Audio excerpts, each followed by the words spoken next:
there's comics like us that sat in the back of the bus, and then you get the front of the bus comics that did their homework and shit. But the back of the bus comics were always like fucking ass. You know, they're troublemaking kids. You know, we're back of the bus comics going to school. I grew up doing comedy. Yeah. You know, when I think of comedy, I learned the gift of comedy on the number 1 bus from Jersey City to North Bergen. Yeah. Because at the end of the number 1 route in Jersey City was a methadone clinic. So after they give you the bottle of methadone, they give you a bus pass. And 20 junkies would get on there. And we'd get on the bus on 39th Street, and it was torture. Oh, it was spitballs and fuck. You know, we throw things at them. That was kids. So you had kids from school took city buses. We all took the city bus. City buses to school. City bus on Kennedy Boulevard. Kennedy Boulevard. There was no school buses. We had school buses. The yellow one. No, I'm from North Bergen. It's the second hilliest city in the country, and I would have to walk both up those hills to Kennedy Boulevard, or somebody's parent would give you a ride up the hill, and then you would catch the number 1 bus, and it was fucking pure comedy. The junkies that would go get the fix at 8:30 in the morning, and I would have to be in school at 8:45, and I'd get on that bus, and they'd be nodding with the Daily News open, and I'll never forget one with the drool from his lip connected to the paper, and there was just a puddle, and us just fucking laughing, like just laughing, throwing shit at him. And then I remember that I had a fart, and I farted, and it went right in his mouth because I sat towards the back of the first off, he was in a chair that's sideways. Yeah. They would sit there by themselves and fucking be bouncing, and his mouth was open. So I farted on the chair, and it was a bank shot off the chair right into his fucking mouth. It went directly into his mouth. I'll never forget that guy. That's like, this is kids going to school. It's like, it's almost like you're going to war. Like we took just a school bus, and it was the fucked up kids in the back of the bus, but we didn't have city buses. It wasn't like that. Sitting on the bus with fucking heroin addicts and fucking tremendous. You can't write that shit. It's crazy. I guess that's New York City too. I mean, these kids are taking city buses and subways to school and shit. Now kids are so fucking protected, So she's got to walk to school now, Raina, because if you live less than 2 miles, you're on your own. They took away the buses. We're 1.9 miles. 2 miles? 2 miles. You got to live, or else pay. And we went to pay, but nobody else on the block would pay. Only me and Bonnie. It was $1,000 to get a private bus, and we go, oh yeah, so here's our $1,000 check, but not enough people to win. So now she's got to walk to school, and I got 2 miles each way to school. Forget it. That'll take forever. So I'll get her a bicycle or something. I don't know. Fuck it. Or she's on her own. But you drive her? You've been well, we don't. It doesn't start till next week, September.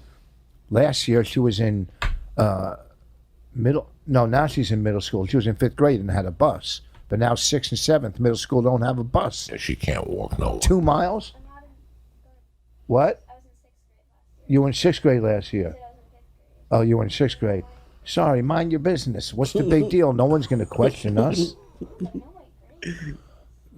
Hilarious. You're going to have to give her a ride. Yeah. She can't walk 2 miles? No, by the time, no. In today's world, that just... No. It's or unless she crazy starts dating somebody in high school that has No.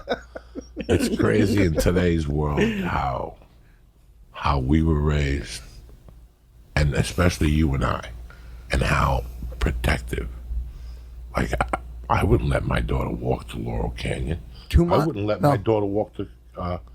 I wouldn't let my daughter walk to Colfax from where I live. But I'll tell you what, I guess it was okay for me to run across the street on Broadway on 89th Street when I was 5. Yeah. My mother told me, no cruza la calle, don't cross the street.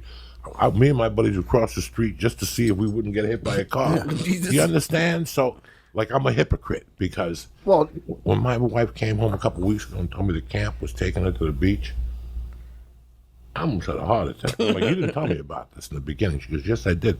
I go, I wouldn't have signed on. Really? I go, yeah, you better go to the beach with him. They go, we're not allowed. So for 3 Wednesdays in a row, I kept it together. But from 11 to 2, my heart was in my hand. Yeah. you're taking my daughter. If something happens, you understand I'm going to fucking kill you. Well, I'm going to go in blasting first. So you better take good. I went to the camp and I pulled the counselor over.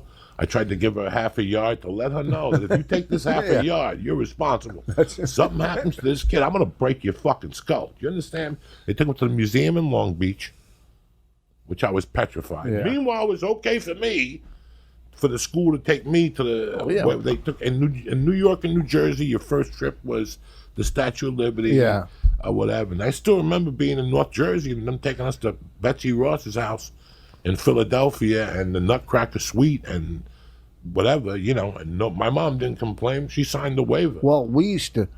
Well, one, I took her to the beach on the other day to Santa Monica. Right, I remember. And I fucking, first of all, I didn't want to go in the water, so I wore jeans. You could tell I was from the East Coast because I'm sitting on the beach with fucking jeans and a fucking T-shirt.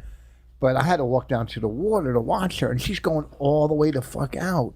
And I'm having a fucking anxiety attack. I'm going, come, move, you're out there.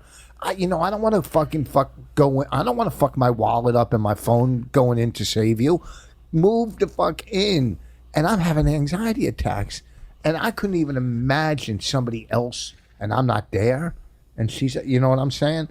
I couldn't imagine that. Well, thank God she's a goofball, my daughter, and she's into seashells. Yeah.